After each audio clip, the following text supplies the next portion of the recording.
新舊交融啦，係咁多元文化啦。咁以前又有個啟德機場就係面向國際啦。咁所有嘢就加埋，九龍城就好似香港嘅縮影，係啦。咁就不如就用九龍城去做呢個背景啦。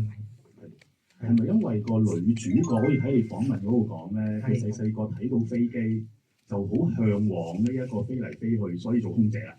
係啦，咁故事入邊嗰個就係啦，係啦。咁其實本身我哋女主角都有一個原型嘅做 reference。咦？係啦。呢個之前都有講過嘅。係邊個啊？係啦。咁其實係一個報道嚟嘅，即係個訪問嚟嘅。咁我睇到個訪問就係話嗰個有個女仔，佢係做緊空姐嘅，好中意做空姐。但係佢屋企有個家業就係一間餐廳。咁佢爸爸就老啦，開始諗住唔經營。咁佢自己唔忍心自己一個家業就咁流失咗。咁佢就放棄自己做空姐呢個夢想，就翻去呢個餐廳度做。但係佢不嬲，由細到大都唔識煮餸。哇！係啊，好撞翻嚟。咁變咗佢係由佢接手個家業就入去廚房，又唔識就慢慢開始煮。咁幾年間咧，居然俾佢煮到街知巷聞。咁嗰啲記者都走嚟訪問佢，話點解你即係有一手喎煮啲嘢咁樣，就承傳咗佢爸爸一啲手藝啦、絕技咯。其實你咁中意食，你都可以諗下。我有㗎，我會搞火鍋店嘅。OK，要問下 Amy 先啦，講真嗱，Amy 咧，我覺得你套戲裏邊咧，你人生勝利組嚟嘅。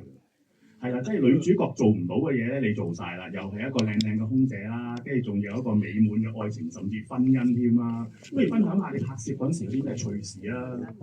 其實大家好，我係 Amy 盧慧敏啦。咁我喺入邊就係 Jessica，即係頭先張成業嘅一個朋友啦。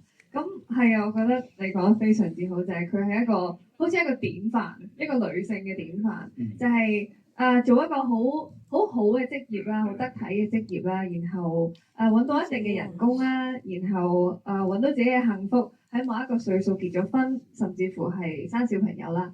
咁可能喺呢一個故事入邊見到嘅 Jessica 咧係好似好幸福咁樣，但係其實咧喺後邊咧仲有少少一個故事嘅，就係咧其實 Jessica 咧係同咗佢嘅外籍男朋友啦，即係老公啦之後，咁就移民咗翻去老公嘅娘家咁樣。咁然之後咧係其實 Jessica 係有一段可能冇擺落去啦，咁但係咧就係有交代咗佢係好掛住香港。而我呢一樣嘢係喺我拍攝嘅第一日，我就好感受到呢一套電影入邊有嗰個 message，因為我第一